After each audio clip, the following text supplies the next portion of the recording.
go, go, go, go, go, go, go! Woo! I be hustling, I stay hustling, I be hustling, where the coast is. All right, it's party time for Toastmasters. In this video, I want to show you how to put on a open house. I thought it was fantastic. I see a lot of potential. I think we're going to have a lot of growth. We're already a great club, and we're going to just keep getting better and better as we go along. Thank you for your participation. The open house was fantastic. We had a great turnout. The speeches were good. The evaluations were fantastic. And it was a festive environment. It was good. Oh, this was my first open house. I thought it was great. I really did. I mean, I wish I had done table topics, but I will do it the next time around. Open house, open house, open house. A successful open house meeting. I just want to share some ideas that you could implement to have an amazing open house. Now, I am your platform partner. Yes, your hustling homie, one and only. And we just had an open house at my club, Bold Literary Talkers in Chicago. And I wanted to share with you some things that were very, very powerful that really helped. You can do it. What concept? The purpose of an open house may be different depending on your group. But typically, the bottom line is usually to recruit more members. That's your result to let you know if this is effective or not. Did you get people to sign up? How many people signed up? That's ultimately what it's about. So there's different ways that you can create that experience based on the personality of your club and the atmosphere you can create. So I want to just share with you a few things that you can do in your meeting. So one is, and these are things that are kind of unconventional, like some of the basic things you'll find online.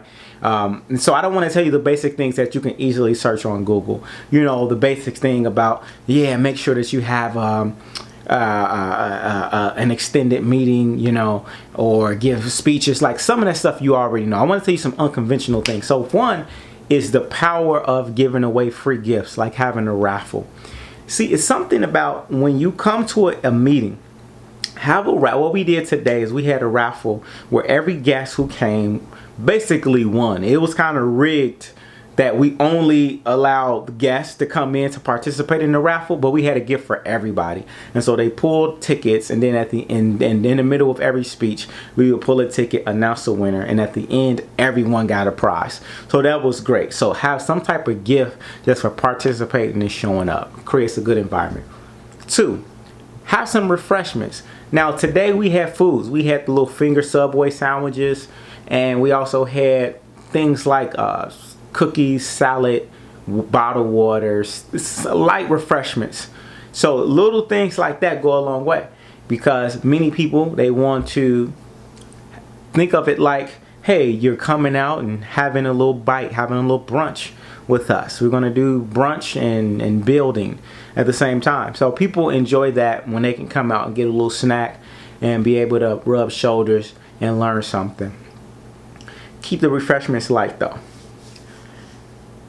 Now, third thing that you can also do is if you have any special speakers, meaning if you have like a championship speaker, or it could be if you have somebody in your club that has done something that's award worthy.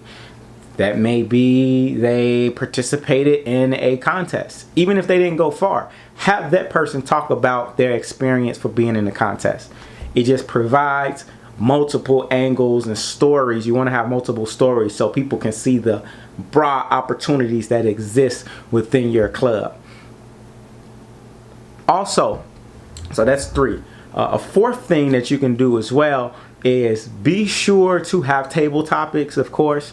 Table topics that are engaging and table topics that are going to get the new people up. And it can be about cartoons as a kid. It can be about something serious like politics. It can be anything that you want. Just try to make it inviting so that people want to participate. And if you want, you can give out gifts, maybe pieces of candy, lottery tickets, whatever you want to give out during that portion. Also, take a picture at the end. Have your video camera there, document it for YouTube or your social media. Take a picture. You always want to be documenting the process. Remember that. Very next thing, outside of documenting, I would say is if you can have, make sure you have time for people can network and socialize at the beginning and and at the end of the meeting. So have people arrive maybe 30 minutes before, and make sure there's a 30-minute time frame afterwards so people can sign up those applications, in addition to getting to know people, because it's about building relationships as well and meeting people's needs, figuring out what their situation is and what they're looking to get. And another thing I would say is try to really make it fun. Try to show different opportunities. Like, for example, in our meeting today, we had two of our speakers, two international speech champions, spoke on the stage together. It was myself, 2011 champion, and then there was a 2018 champion. We both shared the stage for 5 to 7 minutes, and we have very different styles. You know, I was much more informal yet inspirational, and he was older guy, and he was more being technical, and you know, he had a totally different view, but it showed the people the possibilities that anybody can win. It's not just one way you have to be, that literally this is all about personal development for people at all walks of life. So the more that you can show a level of a broad range of diversity, opportunities, that, you know, it's what you make it, then you'll create a general great experience. So those are some of the basic things that I can share with you. I mean, I can keep on talking with more, but I don't want to keep this video long, plus my battery's about to die.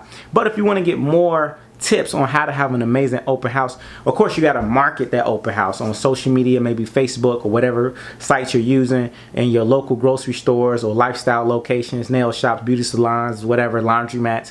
Make sure you promote flyers, but also social media's word of mouth, and let people know. Get the word out, get the people there, like-minded people, and make this an event to remember, and document it. So after it's all done, you can put it online, because what gets recorded gets rewarded. I want you to remember that. And I am your platform partner. This video is sponsored by Shut Up and Hustle, one of my first book series here.